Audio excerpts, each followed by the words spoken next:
wonderful students. Today we are going to read a news article together so you can improve all areas of your English at the same time. Welcome back to JForrest English. Of course, I'm Jennifer. Now let's get started. First, I'll read the headline. Netflix, The Boy Who Harnessed the Wind, is a true story about an invention that saved an entire community.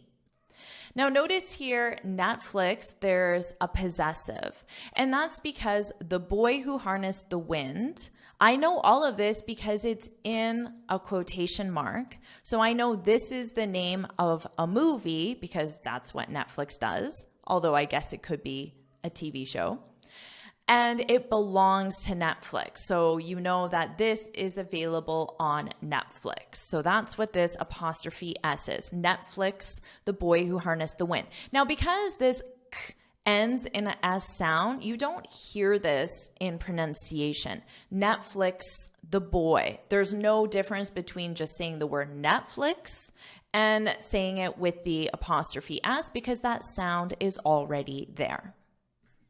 Let's also look at the pronunciation here, harnessed. We have the ed verb, the past simple of the verb to harness.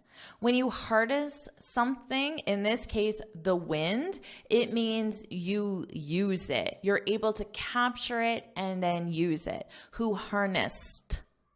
Notice that pronunciation. Because this ends in an unvoiced s, we add a soft T on the end, harnessed the wind.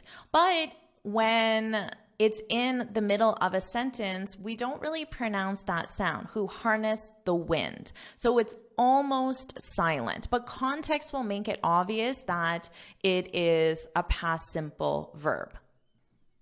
So again, the title is The Boy Who Harnessed the Wind is a true story, You see this a lot to describe movies or TV shows or books, of course, plays. Now, what's the opposite of a true story? Like Harry Potter. Harry Potter is a fictional story. And don't worry about taking these notes because I summarize everything in a free lesson PDF. You can look in the description for the link to download it.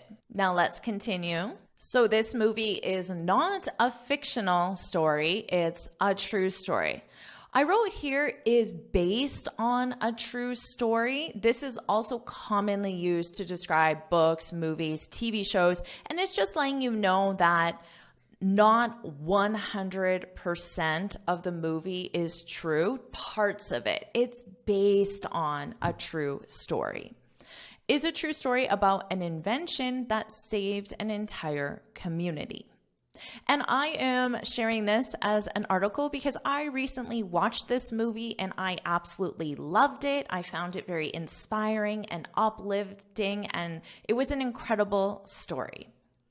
The Boy Who Harnessed the Wind, an upcoming original Netflix movie. Now notice here it says upcoming. This article was released before the movie was available on Netflix because upcoming is in the future, which means not available right now. And it's an adjective. So you might say, I need to study for my upcoming exam. Or I might say, make sure you watch my upcoming video. I know you'll love it. And to confirm, like a native speaker would, you can say two words, will do. And this is to say, I will watch your upcoming video. Will do. So put that in the comments. Will do, Jennifer. Will do. Put that in the comments. So the upcoming original Netflix movie, out March 1st. Out in the context of a video, a book, a TV show, a movie means available.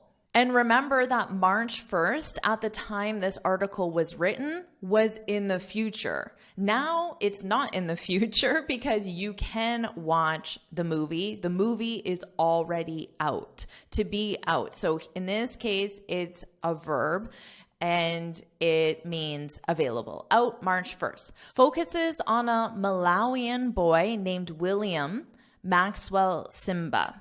So this is the actor's name. And the real person, because remember, this is not fictional, this is based on a true story. So the real boy's name is William, but the actor who plays the boy is Maxwell Simba, who saves his town from famine by constructing a windmill to provide water and electricity. So he harnessed the wind. He was able to capture, control, and then use the power of the wind. Remember, that's the verb harness, and in the past, harnessed. Are you enjoying this lesson? If you are, then I want to tell you about the Finally Fluent Academy. This is my premium training program where we study native English speakers from TV, the movies, YouTube, and the news so you can improve your listening skills of fast English, expand your vocabulary with natural expressions, and learn advanced grammar easily. Plus, you'll have me as your personal coach. You can look in the description for the link to learn more, or you can go to my website and click on Finally Fluent Academy. Now let's continue with our lesson. The Boy Who Harnessed the Wind, remember this is the full title. The Boy Who Harnessed the Wind is based on, so here we have that based on. Remember I said based on a true story, so now you're seeing that. Notice they just add the adjective remarkable, but you need that article based on a true story, and then you can add an adjective like they did here, remarkable. Remarkable is a great adjective. It means unexpected or surprising, but in a positive way. And the story is based on this young boy who saved his entire community. And it was remarkable that he did this. It's unexpected or surprising for such a young boy to accomplish such an amazing invention. So that's why they used remarkable. Based on a remarkable true story, bringing a wider audience into William Kamkwamba's incredible journey of innovation. So remember, this is the real person who did this in real life, and then the movie is based on his story.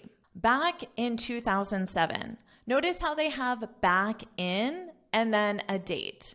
This is something we add before we have a time reference that's quite in the past. There isn't a specific amount of time, but it should be in the past. You could say back in 1987. So it can be a very distant past, or it could be back in 2020. It could be a relatively recent past, but it needs to be in the past. Back in 2007, Kamkwamba gave a TED Talk in Tanzania about how he accomplished this feat at only 14 years old.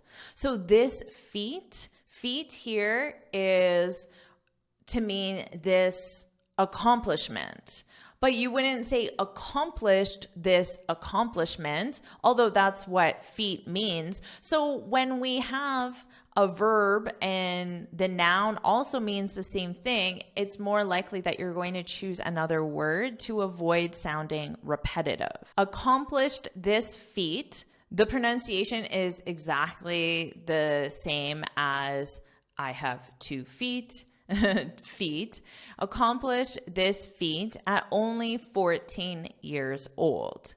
He explained that since he couldn't afford his education, he dropped out of school. When you drop out of, it means you quit, but we specifically use this with school. You wouldn't say I dropped out of my job to say I quit my job. So phrasal verbs always have very specific meanings and are used in very specific contexts. So just because it means quit, it doesn't mean you can use it necessarily for other things, but you can drop out of school.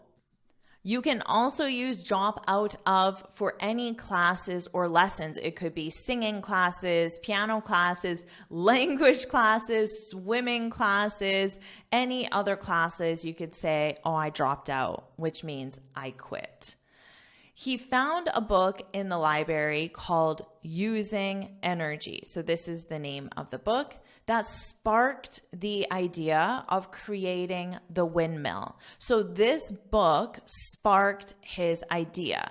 So in this case, sparked means that he got the idea from the book. For the sentence structure, A sparks B, which means A causes B to happen, A inspires B to happen.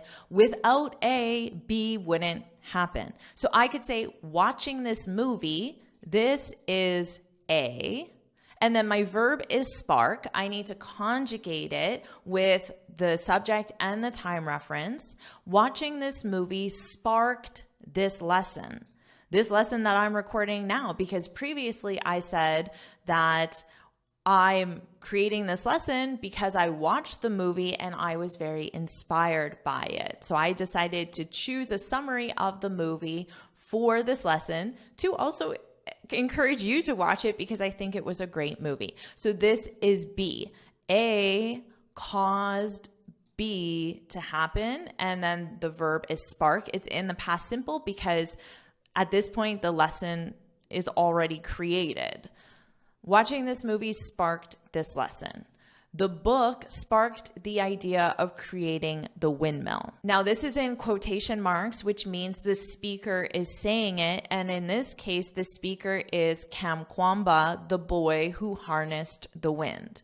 I used a bicycle frame, a pulley, and a plastic pipe, explained the inventor, saying that it generated 12 watts of electricity. It was able to light 4 bulbs and 2 radios in his home. See, I have no concept of how much electricity 12 watts is, but knowing that it lit 4 bulbs and 2 radios, that seems like quite a watt. And he was able to harness the wind to do this. I'm just using that verb harness for you again. When that first windmill became a success, he began making more. He said his next plan was to create another one that would pump water and produce irrigation. Irrigation is a watering system that waters crops. Irrigation for crops. And that he hoped through his TED Talk, people would be inspired to lend a hand. Lend a hand is another way of saying give a hand. And that's another way of saying help, to help and provide materials. As a question, it's very common for a native speaker to say, can you give me a hand? Which means, can you lend me a hand? Now, although the article used lend, and it is very common, I would say that give is slightly more common. Can you give me a hand? Can you lend me a hand? Can you help me? Both of them mean help me, and a native speaker will absolutely say, can you help me? It's just very common to use the expression, can you give me a hand? And then you can reply and say, sure, I can give you a hand. I can lend you a hand. I can help you. In an interview, he discussed his accomplishments further, including building a windmill for a primary school and even offering to help the local handyman properly build one. And a handyman is someone skilled at repairing things. So if you think of your local handyman, I'm sure there's someone in your community, someone in your circle of friends, your family who is very handy. To be handy. So that's the adjective form. Bob is very handy. To be is our verb, and then handy is the adjective, to be handy. I'm not very handy. This describes me. I'm not very handy. If something breaks in my house, I can't fix it, but my husband can because he's very handy. If my husband is traveling and something breaks, well, then I would have to call a handyman. A handyman, though, sounds like a profession. It sounds like someone who is skilled at repairing things, but you would pay that person to repair it. So it sounds like more of a profession, a handyman, whereas to be handy is just an adjective that describes someone. So what about you? Are you handy? You can put in the comments. I'm very handy, I'm not very handy, I'm not at all handy. So put that in the comments. As for me, I'm not very handy. I can't fix anything around the house. All right, let's continue. But the expansion of his efforts was in part thanks to his TED Talk. So in part thanks to. If this part wasn't here, and it said the expansion of his efforts. In this case, the expansion of his efforts. Well, his efforts are building windmills, harnessing the wind, and expanding that means building more windmills for his community or other communities. The expansion of his efforts was thanks to his TED Talk. This means that expanding his efforts was entirely a result of the TED Talk. But if you add in part, it means that only some of it. So some of the expansion was because of the TED Talk, but maybe other expansions were not from the TED Talk. They were just from word of mouth, meaning people talking. Oh, did you hear that he built this awesome windmill? Maybe he can come to our community and build this windmill. So having in part changes the meaning of the sentence. After the TED Talk, entrepreneurs stepped up to finance his education. The phrasal verb step up means that these entrepreneurs, business owners, they took action. They took action because there was a need for this. People in these communities needed windmills. Now, let's say there's a need in your community for, I'll just say, food donations. Someone might send out an email or a flyer and say, who is going to step up?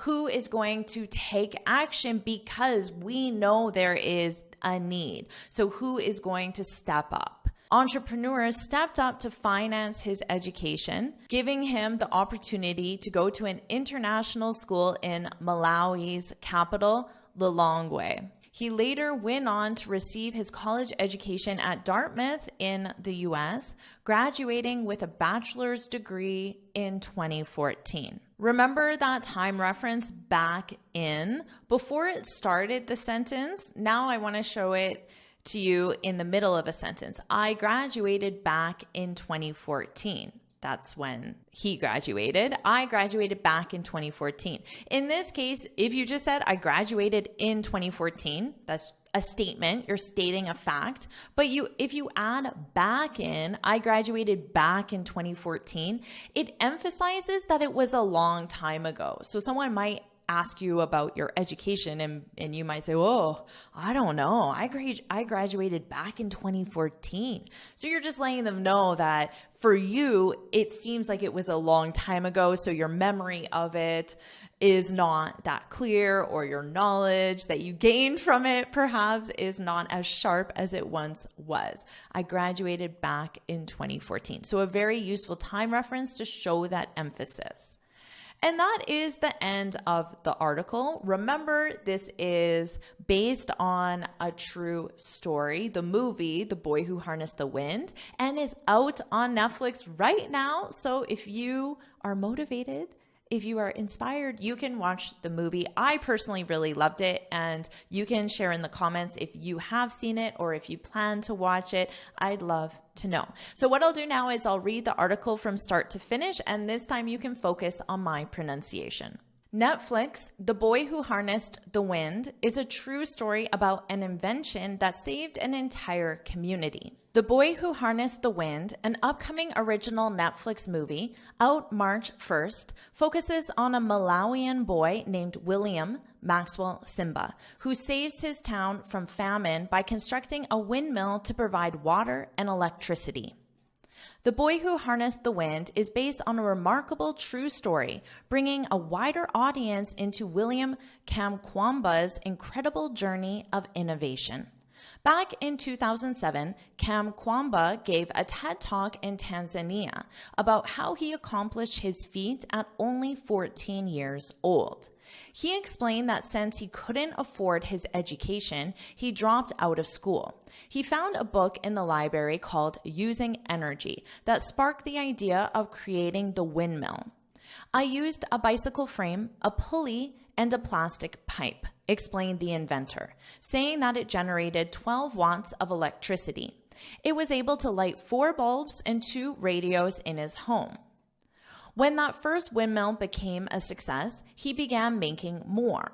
He said his next plan was to create another one that would pump water and produce irrigation for crops, and that he hoped through his TED Talk, people would be inspired to lend a hand and provide materials. In an interview, he discussed his accomplishments further, including building a windmill for a primary school and even offering to help the local handyman properly build one. But the expansion of his efforts was in part thanks to his TED Talk. After the TED Talk, entrepreneurs stepped up to finance his education, giving him the opportunity to go to an international school in Malawi's capital, Lilongwe. He later went on to receive his college education at Dartmouth in the US, graduating with a bachelor's degree in 2014. Did you enjoy this lesson? Do you want me to make more lessons where we review news articles together? If you do, then put let's go, let's go, let's go, so I know you're ready for a new lesson. Put let's go in the comments. And of course, make sure you like this video, share it with your friends, and subscribe so you're notified every time I post a new lesson. And you can get this free speaking guide where I share 6 tips on how to speak English fluently and confidently. You can click here to download it or look for the link in the description. And you can keep improving your English with this lesson right now.